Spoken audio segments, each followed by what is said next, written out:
একটি কালিমা দৈনিক 100 বার পাঠ করুন, সারা দিনের যত প্রয়োজন আছে আল্লাহ তাআলা পূরণ করে দিবেন। একটি কালিমা যদি আপনি 100 বার পাঠ করতে পারেন, আল্লাহ তাআলা আপনার সারা দিনের প্রয়োজন দূর করে দিবেন। শুধু তাই নয়, আল্লাহ পাক রব্বুল আলামিন 10টি গোলাম আজাদ করলে যে সওয়াব হয়, এই রেওয়ার্ড আপনার আমলনামায় আল্লাহ তাআলা দিয়ে দিবেন। কেন ইমাজিন দ্যাট? আপনি কল্পনা করতে পারছেন? বর্তমানে একটি গোলামের দাম লক্ষ লক্ষ টাকার চেয়েও বেশি, কোটি টাকা তার থেকেও বেশি।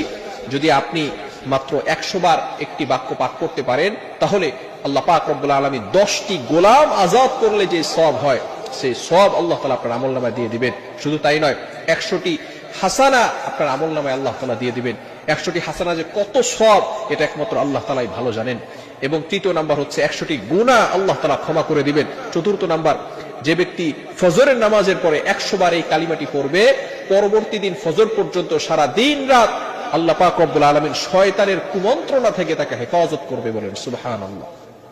অনেক সময় শয়তান আমাদেরকে ধোঁকা দিয়ে বিভিন্ন কাজ করায়, বিভিন্ন খারাপ কাজ আমরা করে থাকি। সুতরাং যদি এই আমলটা আমরা করতে পারি, অবভিয়াসলি আল্লাহ পাক রব্বুল আলামিন শয়তানের কুমন্ত্রণা থেকে আমাদেরকে হেফাজত করবে। এবং 5 নাম্বার হচ্ছে, সারাদিনের যত প্রয়োজন রয়েছে এই প্রয়োজনগুলো আল্লাহ তাআলা দূর করে দিবেন। আল্লাহ পাক রব্বুল আলামিন যত প্রয়োজন আছে এগুলো আল্লাহ তাআলা নিজ হাতে ব্যবস্থা করে দিবেন কুদরতি হাত দ্বারা।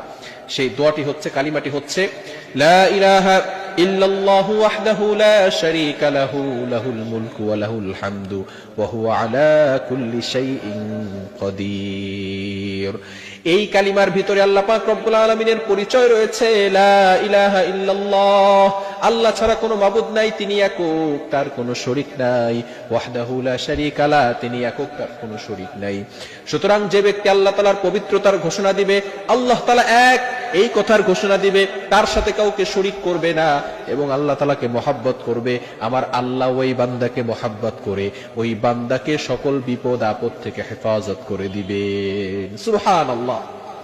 এজন্য আমরা দৈনিক ফজরের নামাজের পরে 100 বার এই বাক্যটা পড়ার চেষ্টা করব, লা ইলাহা ইল্লাল্লাহু ওয়াহদাহু লা শারীকা লা লাহুল মুলকু ওয়া লাহুল হামদু ওয়া হুয়া আলা কুল্লি শাইইন কাদির।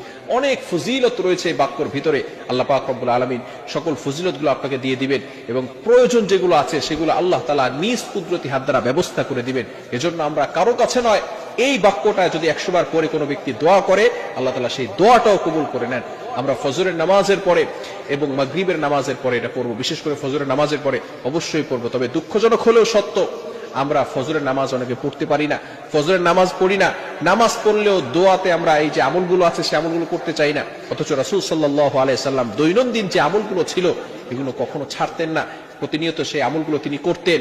এজন্য আমরা সব সময় চেষ্টা করব যাতে করে এই আমলগুলো আমরা করতে পারি।